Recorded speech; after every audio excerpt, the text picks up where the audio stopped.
पाकिस्तान के field marshal Asim Munir ये बात कर चुके हैं कि जब तक मैं फील्ड मार्शल हूं इमरान खान रिहा नहीं हो सकता। और ये बात ठीक है।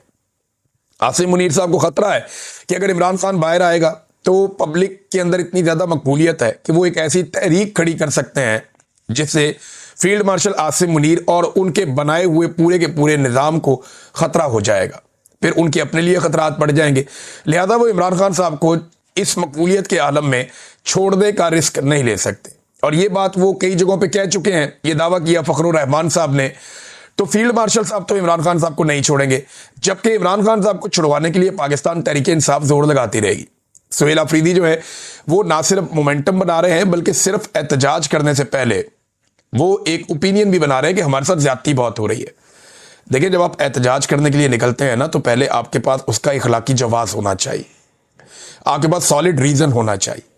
अब सुहेल अफरीदी ने वो काम शुरू कर दिया, 7 मरतबा वो अदालती ऑर्डर्स लेकर अडयाला जेल पहुंचता है कि मेरी लीडर से मुलाकात करवाई जाए। मुलाकात नहीं करवाई जाती। चीफ जस्टिस को खत लिखता है, हाई कोर्ट में पिटीशन डालता है, असेंबली से करारदाद पास करवाता है, मरियम नवाज को लेटर लिखता है, बार बार पुलिस वालों से जाके कहता है। तो जो कुछ वो कर सकता था बतौर एक चीफ मिनिस्टर, उसने वो सारा कुछ किया, लेकिन उसकी बात नहीं सुनेगी। तमाम कानूनी और आईनी ऑप्शंस उसने इस्तेमाल किए। अब वो सहाफियों से पूछ रहा है कि कोई चीज रह गई है तो आप मुझे बता दें, मैं वो भी कर देता हूं, लेकिन मेरे पास अब रास्ता क्या है, और इस बात का किसी के पास कोई जवाब नहीं है। तो एक बड़ा सॉलिड रीजन सुहेल अफरीदी के पास है कि इमरान खान साहब से मुलाकात करवाई जाए, वरना फिर आप तैयार हो जाएं, हमें एहतजाज करना पड़ेगा। देखिए, मैं आपको यह बताऊं कि 1-2 हफ्ते में अब मुलाकात भी करवा दी जाएगी। ये एक आधे हफ्ते में हो जाएगी, या हो सकता है अगले हफ्ते में हो जाए, क्योंकि अब काम निकल गया है।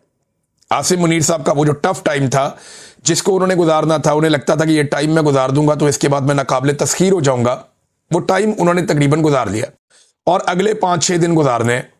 उसके बाद सुहेल अफरीदी साहब जाएं और जाके इमरान खान साहब से मुलाकात कर लें। इमरान खान साहब उसके बाद बयानियां देंगे, इमरान खान साहब उसके बाद एक स्टेटमेंट जारी करेंगे। उस स्टेटमेंट से पाकिस्तान में हिलजुल होगी। तो देखिए, एक तहरीक तो पाकिस्तान में अब खड़ी होगी, 27वीं आईनी तरमीम इसकी वजह बनेगी। तो ये जो एक तहरीक अब खड़ी होने जा रही है ना, इस बार ऐसा नहीं होगा कि तहरीक इंसाफ के लोग लाशें छोड़कर भाग जाएंगे।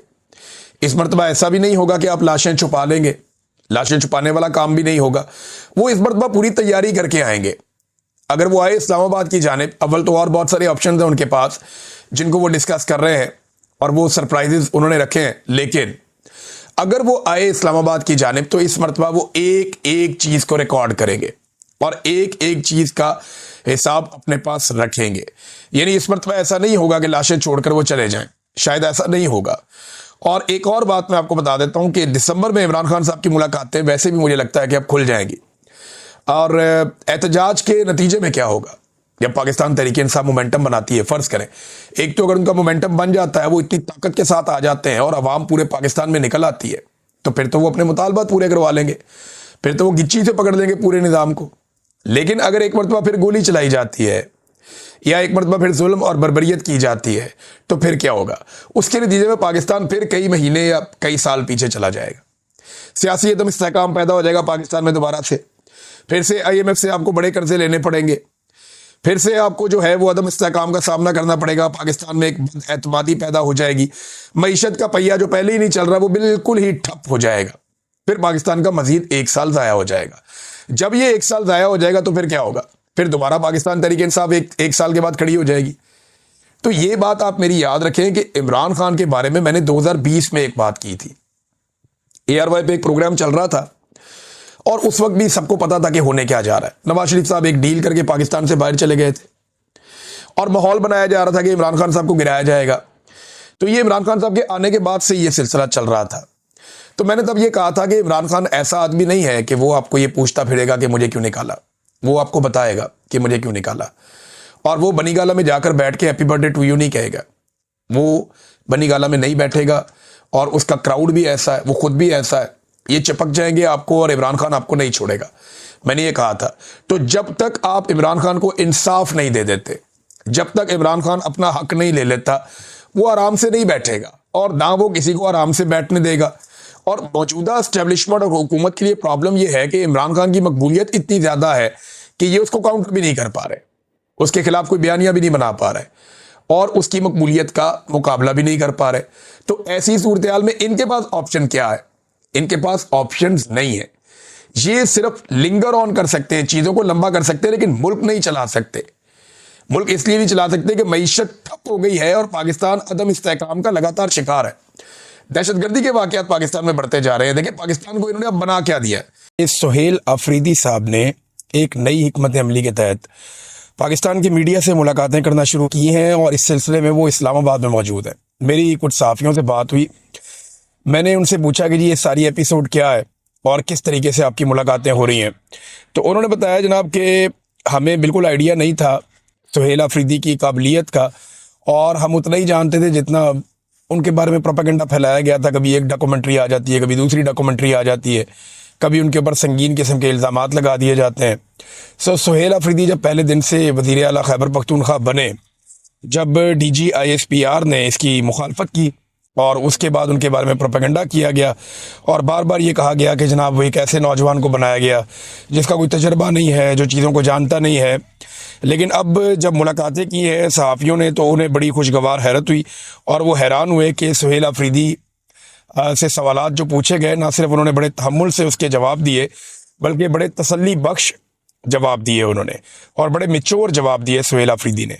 यानी जो इस वक्त इमरान खान साहब की हुकूमत के नाक़िद हैं खैबर पख्तूनख्वा में, या इमरान खान साहब के मुखालिफ सहाफ़ी हैं, या मौजूदा रजीम को सपोर्ट करने वाले सहाफ़ी हैं, वो भी हैरत अंगेज़ तौर पर यह कह रहे थे कि सुहेल अफरीदी साहब ने कमाल मैच्योरिटी के साथ सवालों के जवाब दिए हैं।